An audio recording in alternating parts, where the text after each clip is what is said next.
cek aing tadi kolot baheula mah teh tok mall sia teh bener tindidian teh tina saung. Oh ngarti tina sakitu motong dijelaskeun cek aing oge. Abdi teh didian teh tina kanyaah jeung kaasih bapa. Heuh tina kanyaah aing ayana ganeng.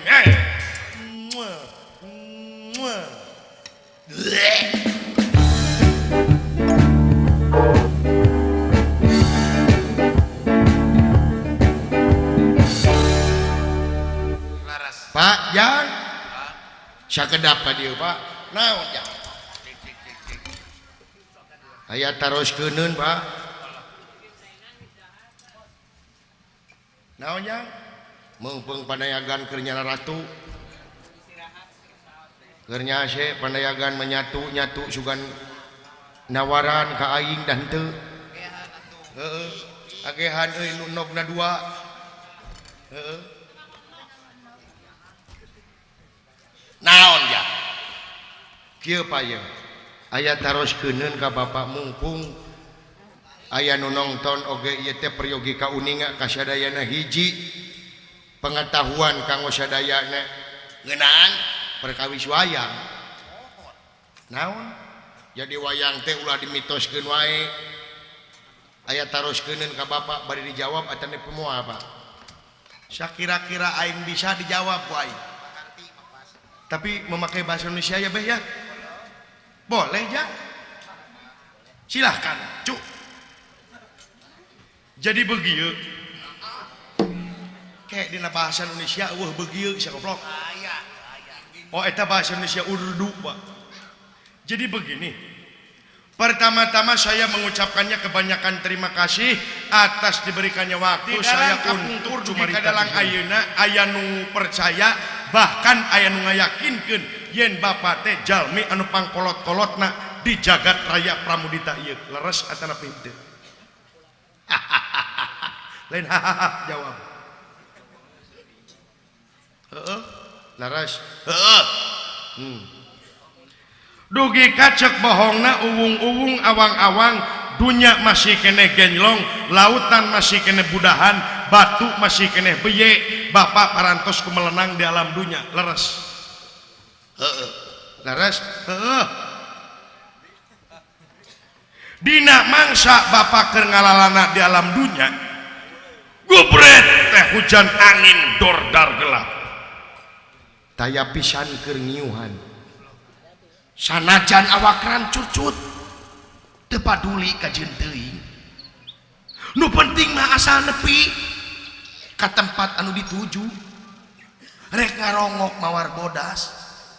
na jijikan mawar bodas teh kowe teh ayo hilang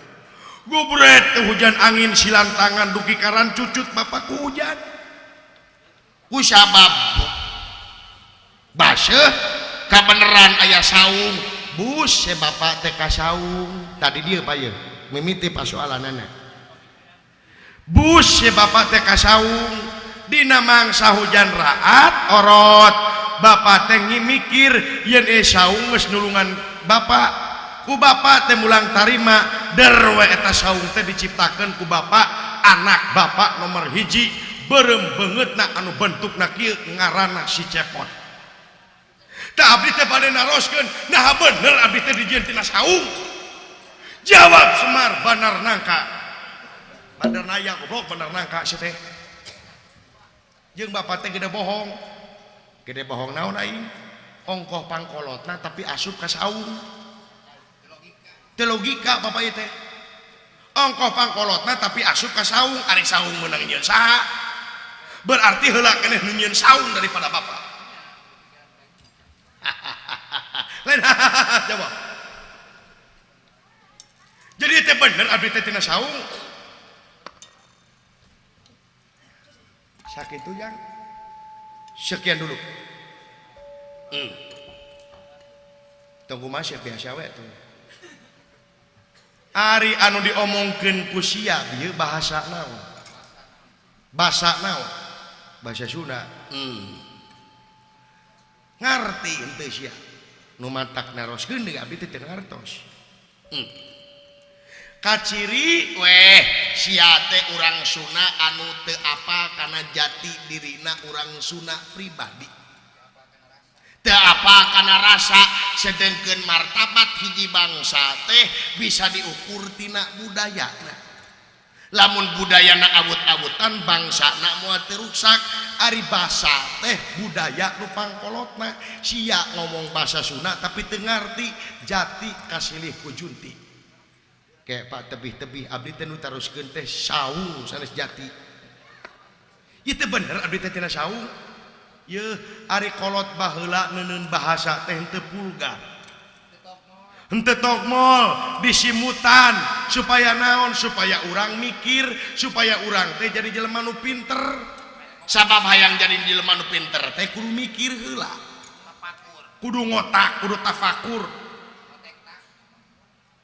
kayak abdi teh bener ieu teh tina saung sia teh tina saung saung rangon lain saung ngeri lain saung jerami lain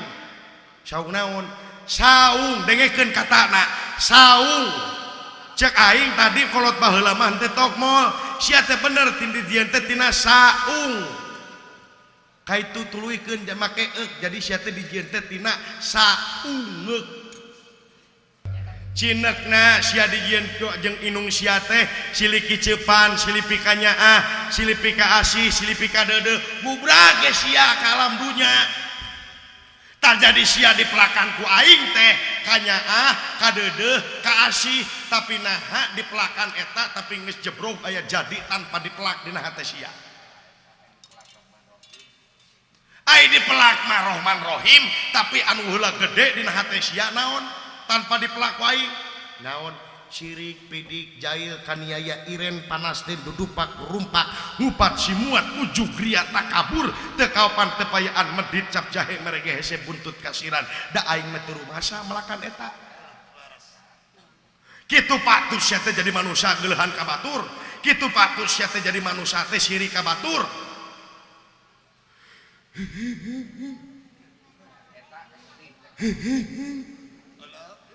tak eta teh sejati kasilih ku junti teh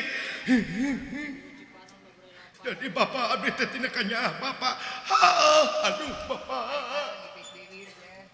abdi teh dijieun teh tina kanyaah jeung ka asih bapak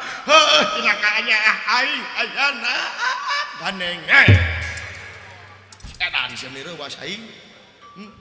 teu sangka bapak batok bulu eusi madu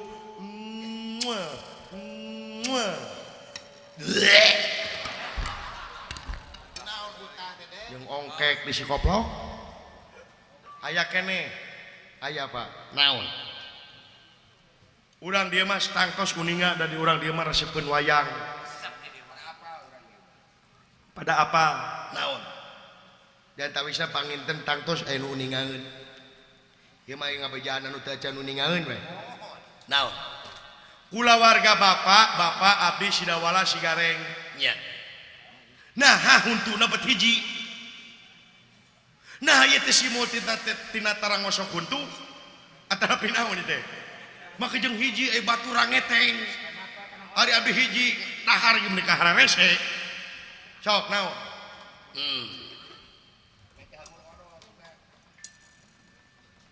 aing dewek sidawala jeung sigareng kunaon huntuna bet hiji sumuhun tah aing dewek ini aing teh dewek ini meureun aing silaing sidawala jeung sigareng teh disebutna teh pawongan atawa panakawan ari panakawan teh simul ti masyarakat leutik dicinekna tina masyarakat naon huntuna bet hiji aya paribasa ulah loba huntu sia hirup teh hartina naon ulah loba huntu hartina Dracula si edan ulah loba huntu hartina rangeteng ulah loba omong belegu oh nya bener jadi ulah loba huntu teh ulah loba omong jadi masyarakat teh ulah loba omong naon kudu loba naon gawe atuh naha bet hiji lain dua hiji omongkeun ku sia naon kajujuran di mana pupucuk pamimpin geus jujur nah hanapna kabeh nepi ka masyarakat kabeh geus jujur insyaallah nagara madani mardotilah kahontal kari mikir ayeuna si laing nagara urang nepi ka angay-angayan kieu boa-boa pamimpinna jeung rakyatna kabeh geus teu jalalujur aya ge nu jujur hiji-hijieun dina TV diheuyeun ku batur digeugeuhkeun ku batur nepi ka demo geus eueuh kajujuran ayeuna di mana-mana contohna dina beusi mah nya beusi aya banci dina kai banci eueuh ukuran anu pas sing horeng geus eueuh kajujuran geus loba huntuna diomongkeun ku sia astagfirullahaladzim ya Allah Bapak sangka Bapak utah deui dikaplok sakuai beres diancamin saremeh utah koplok remeh we ngacleng tak itu pek pikiran ku sia nanggeus jalalujur acan urang teh da kuncina kabeh sagala rupa teh tina kajujuran tinggal nanya diri pribadi sewang-sewangan introspeksi diri pribadi cenah bangke teh di akhirat teh aya mijan ari mijan teh timangan di mana berat kana goreng berhenti gejebur kana raka di mana berat kana hade tigejebur kana sawarga ulah nyapekeun engke di ditu ayeuna we nimang maneh sorangan timang kumaha bapak teh meureun kiloanna di Guru Gede aya posyandu nimang maneh ayeuna carana akhlak sia pikiran ku sia talungtik tapakuran ku sia geus ngalakukeun naon sia ka tukang kasalahan maneh tah ti ayeuna buru-buru beungbeuratan ku kahadean astagfirullahaladzim teu sangka kolot teh basopot batok puluh eusi madu aya keneh aya apa naon kuncung bapak aya sabriji hayang nyaho kuncung aing balai oh yo tah lamun hayang nyaho kuncung aing ngabahas kuncung aing mah moal mahi 3 poe ini teka gogobrog aing hayang nyaho di mana ibu bapak di Jelakong hayang nyaho maka Jelakong ngadatang sia di Jelakong deket Kanang Doma loba teuing we ngabahas kuncung Semar wah paingan Semar sempengangken-ngangken mar menyemeraken datna alam nyaci kana hade jeung gorengna alam subhanallah wayang itu luar biasa paingan wayang nampi anugerah nyaeta ti UNESCO PBB selaku budaya warisan budaya internasional beres keprok kang wayang keprok wayang nunggu keprok jadi geus diakui ku dunia wayang teh ayeuna mah UNESCO PBB sebagai masterpiece warisan budaya internasional oh alhamdulillah apanya perlu minureus urang laingan disebut adiluhung wayang teh